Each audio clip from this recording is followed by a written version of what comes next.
Okay. Fun fact, this is actually my first video with a script ever. I have never written a script for anything. I just turn on the mic and it works. And even now, that wasn't part of the script. I'm just talking. Anyway, I feel really professional. I'm trying a new format of drawing and yapping because I'm starting to watch more art stuff and I don't know. I figured I'd try it. We'll see how it goes. Personally, I'm pretty fucking excited. This is I feel like the art YouTubers that I used to watch when I was a kid. This is professional. I'm also excited because now I can bullshit and just talk about whatever I want on top of a speed paint. It doesn't necessarily have to be art related, which means that my little list of video ideas and notes app is popping with award winners right now. For example, I have too many hobbies. Why canceling the third Alice game should warrant the death penalty for EA, and I have no self-preservation (Subway). So, usually I just shit in my room, I turn on the mic and I talk, but recently, I'm writing my scripts in Times New Roman, I'm fancy. If you don't know me, hi, my name is Ava. I recently changed my handle to my real name, so I'm easier to find. Rest in peace, D needs all set, you will be missed. I already miss my internet anonymity, and it's horrifying to me that I can be found now, but it'll be worth it. I always really prioritize my right to post weird shit online with no friends watching, and trust, I am not a fan of my friends watching me still, but they're gonna comment anyway, and I love you guys. But I want to be discoverable, more easily with my college friends and professional people and stuff like that. And also because my professors have been harassing me. Every time I give them my Instagram to look through my stuff, because that's a thing in art college, your professors will just be like, what's your Twitter? And when I say, oh, it's D&E, they go, bitch, wrong! So I changed it for them. If anyone from high school is here, thank you for the views. It makes my skin crawl that you're here, but thank you. On the topic of high school, I have this friend from high school named Mel. Their user is Sugar Sprouts on everything. Please go stare at their artwork. It is beautiful and sparkly, and I love it. It's so pastel and just delicious. Anyway, they use all pronouns, so be courteous of that. But we've been attached at the hip since we were 14. We were put in the same homeroom, and we were the only kids who could draw, because you know how that is when you're in high school. If somebody draws, you're either mortal enemies because you need to be better than them, or you're like, you draw? Do you draw warrior cats? So we were drawing, we hung out, and we've been together, kissing and macking. No, I'm bullshitting. Read your script. We've been close friends since we were 14, if you ignore that 1 year where we weren't, but basically we are cousins. That is my legal blood-related cousin. It's also worth mentioning that Mel is a great artist, though these days they're more of a fan of jewelry making and handicraft, stuff like that. And let me tell you, bitch, they were on this shit. They've been monetizing their work since we were 15. This dude has been taking commissions since before I even figured out what the multiply layer was, and they've done everything possible. Currently, and for the past few years, they've been making pins and prints, and right now they're making jewelry to sell at cons and in-person tabling stuff. Here we go, here's the point of the video. And I'd been to cons before. I snuck into a few with my dad because he's a dork and we didn't want to pay. I went to Comic-Con when I was 12 with my sister. Yeah, I've been to cons before and I love the scene. I watch videos of people tabling and talking about their tabling stories, and it always interested me, but it never sounded like something I would truly want to do until Mel said, hey, I'm gonna table. Do you want to come help me? I said, oh, you don't know what you just asked. Mel asked me to help out because cons require a lot of prep, and they've done it all themselves so far, but wanted to help me move some things around from the car and keep them company for the hours I'd be sitting.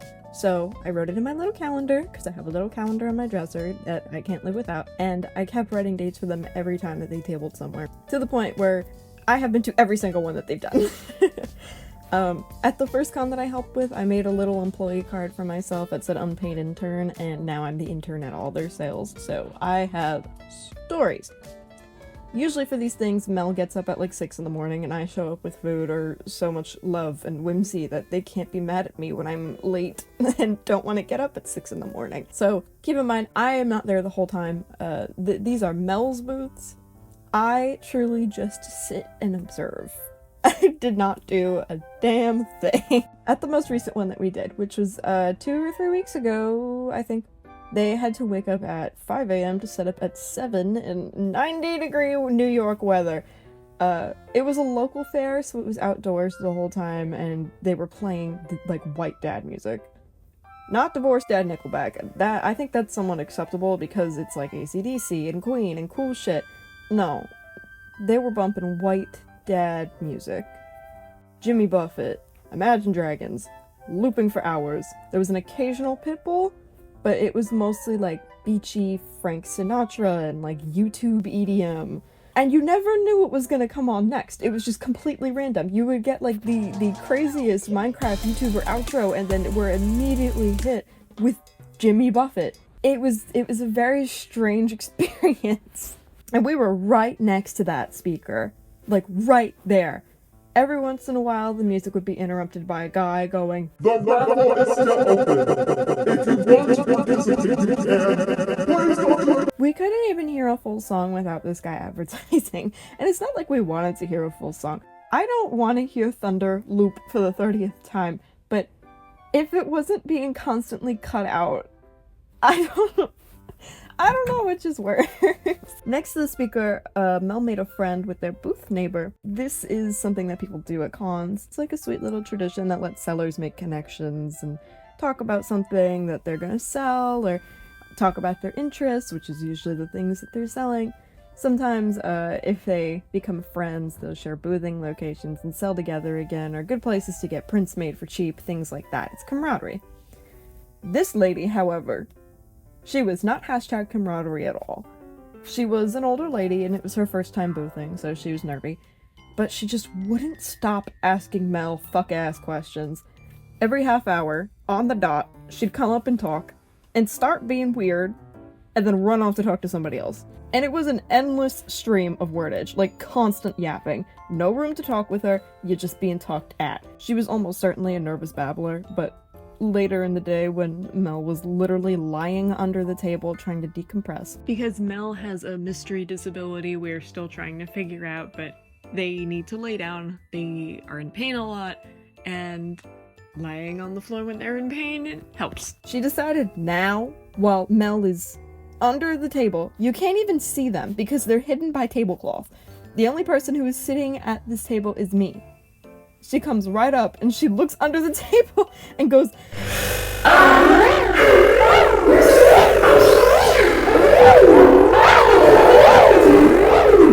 It was so much.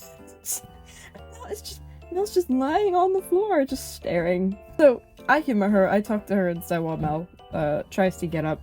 And I get talked over a bit, but you know, she runs off to go talk with her boothmate, who I think is her daughter. So let me just give this to you so you can understand, because this wasn't one at a time. This was simultaneous. So tabling sounded a lot like this. There are raffle tickets. There are raffle tickets. Hey, have you been upstairs today? What's happening? She ended up leaving early, which was a smart move, not just because it saved her ears. It was because when I showed up, it was gorge. It was hot. It was hot. I showed up at 2 p.m. when the thing started at 7, and I had big sunglasses and a purse, like a cigarette mom picking up her kid from dance class. And we were out there a little bit, and it was gorge. It was hot. It was wet. It was humid. It was the kind of heat that, like, when you breathe in, you feel like you're just inhaling water. But it was sunny. An hour after I get there, thunder. So, like, torrential rainpour. Like, Floridian levels of sudden rain. But we were out there. We were stuck outside in this rain. It was so beautiful and so damn muggy. And then, boom, washing machine. And it was the kind of rain that was hot, too. So, like, the water wasn't even relieving. We had to pack up early and then got soaked through. trying to do all that. I was moving things to the car while Mel struggled to pack up the tent. We had to put it away because the tent wasn't pinned to the ground. We didn't plan for it to rain. We didn't plan for wind. I don't know what we thought was going to happen, but we were originally planning to leave it there. They had to take it down, and it was one of those tents with those tiny little buttons that keep everything together, and those are so fucking hard to press dry. Wet? Oh, dude. We had 4 people on that fucking tent. 4 people. It was me, Mel, and our neighbors helping us take this shit down in the pouring rain. And it was hot. It was so hot. It was like being boiled. It was terrible. We get to the car. We're in the car. We've packed everything up. We're soaked. And then it clears immediately. The second we get in the car and we're packed up and we're all relieved and we're all excited, it clears up. It's just fine now. It rained for a half an hour and then decided, no more. We ended up just going back to Mel's house after all that, just utterly defeated. And I laid in their bed, Mel took a shower, and we got pizza and everything. They broke even for the whole weekend, so all's well that ends well. And I'm super duper excited to do another con, even though I'm not doing half the work. It's all Mel. I just sit there with big sunglasses. If you've been paying any attention at all in the speed paint in the background, you'll notice that is actually me. Me as a cat though. Oh, my phone just fell. Me and my friend Lilia's personas hanging out together at the beach because it's an art fight attack and we're both team Seafoam, so I decided to draw us both at the beach. If you're watching this around the time it posted, hey, it's art fight season, come add me. I'm at Ava_BA_, and I'm also on everything else if you're interested in what I do. And if it's not art fight season, well, I am active pretty much every year and everywhere else, so please. Sorry for how short my story is, but I wanted to do something short before I figured out if I actually liked this format, and I do. So if you guys like it, then let me know. I have a lot of stories. I live in New York half the year, and I take the subway at very, very late hours. So yeah, let me know, leave a comment, add me an art fight. Yeah, that's it. Okay, bye.